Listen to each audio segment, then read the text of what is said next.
2 jours seulement des opérations, des succès militaires significatifs. Les FAMA viennent de frapper fort dans la région de Gao, au nord-est du Mali. Des frappes aériennes ciblées, une opération de neutralisation au sol et des résultats annoncés comme décisifs par l'état-major des armées. Que s'est-il réellement passé entre le 9 et le 10 mai 2026 dans cette zone stratégique du Sahel? Qui a été visé? Quelles sont les implications sur le terrain? Restez connectés sur cette chaîne.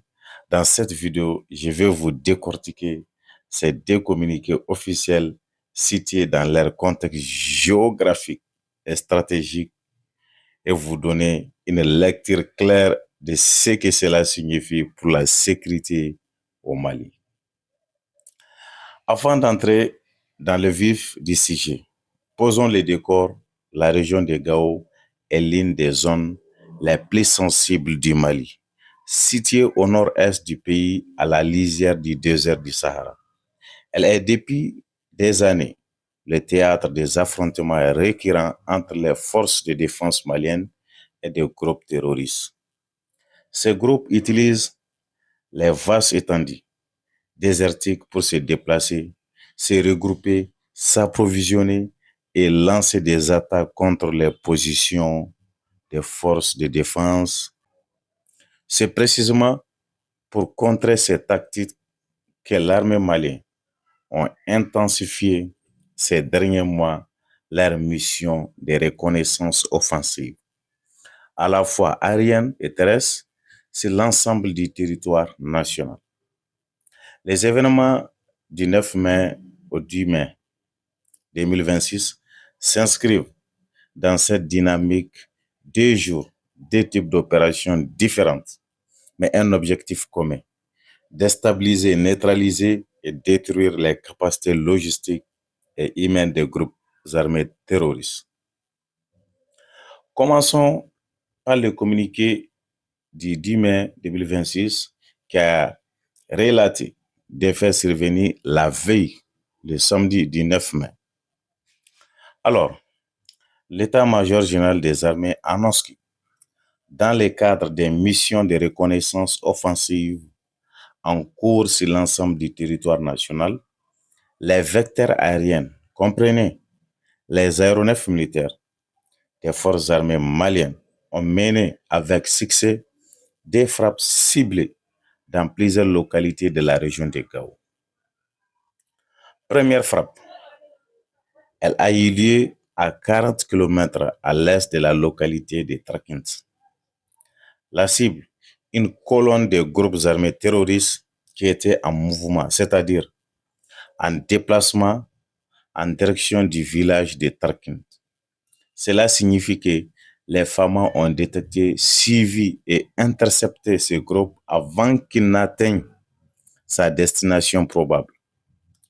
C'est ce qu'on appelle une neutralisation préventive.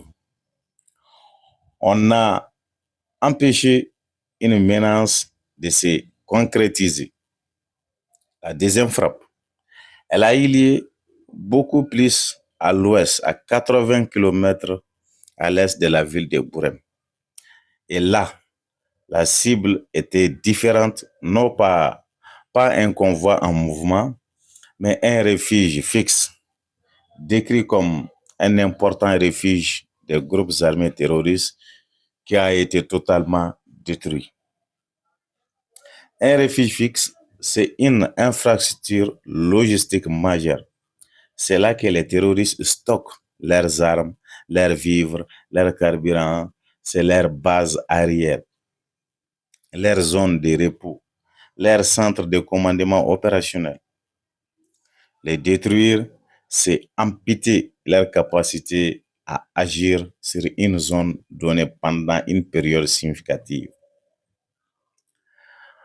En une seule journée d'opération aérienne, les FAMA ont donc simultanément neutralisé une force en mouvement et détruit une base logistique. Ce n'est pas anodin, c'est le signe d'une coordination renseignement-frappe qui commence à porter des fruits.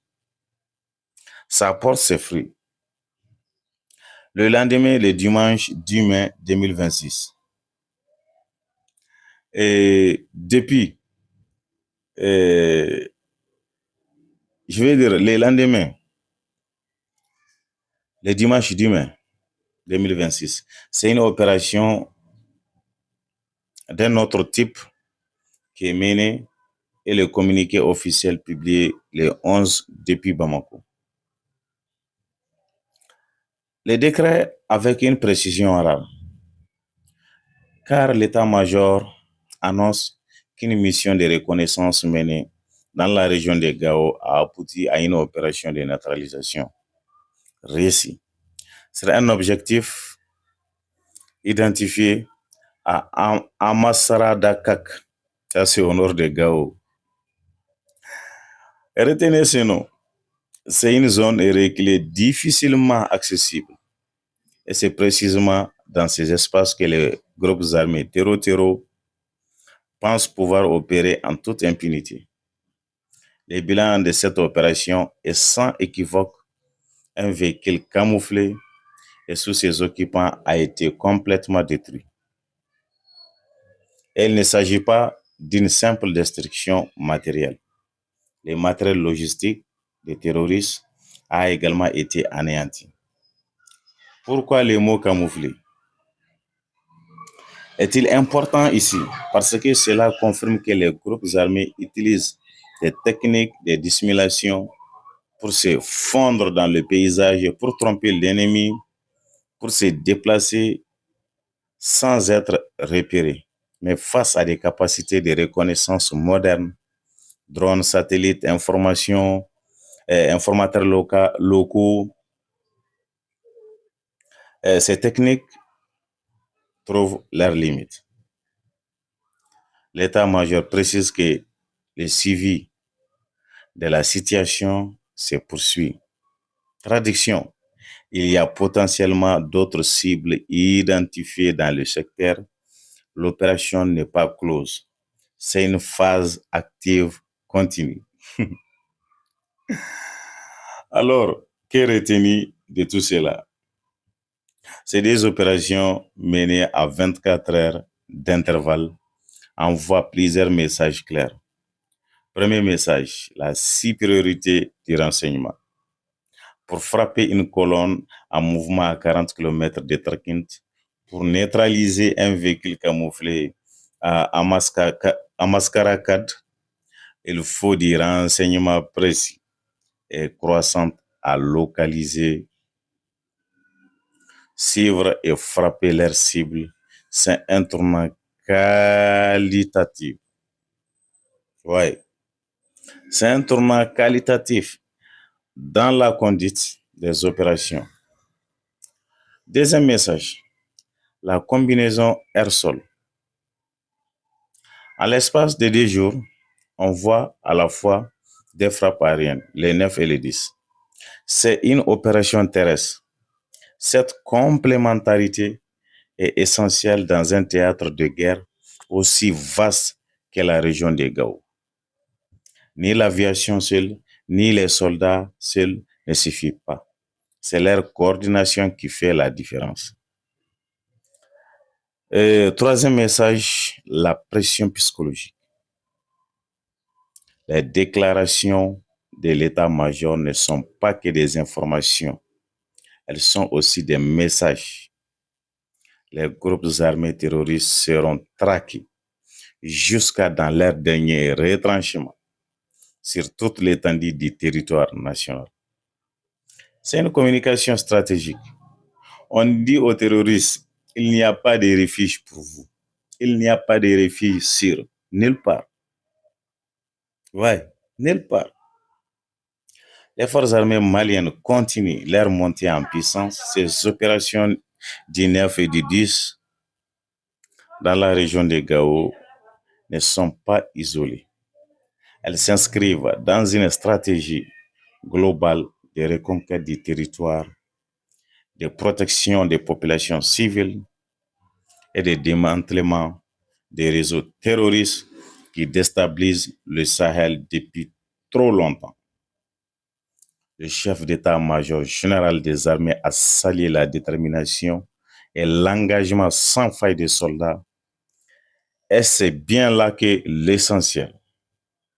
Derrière chaque communiqué officiel, il y a des hommes et des femmes qui risquent leur vie pour que leurs compatriotes puissent vivre en paix. Unis, nous vaincrons. C'est le mot de fin de chaque communiqué. Femme. C'est pas une formule creuse, c'est un engagement. Alors, chers abonnés, si cette analyse vous a été utile, likez cette vidéo et abonnez-vous à la chaîne pour suivre toute l'actualité du Mali et d'ailleurs sur cette chaîne. Partagez autour de vous l'information juste, c'est aussi une forme de résistance. On se retrouve très vite pour la prochaine analyse. Prenez soin de vous. D'ici là, portez-vous bien et on se dit bye.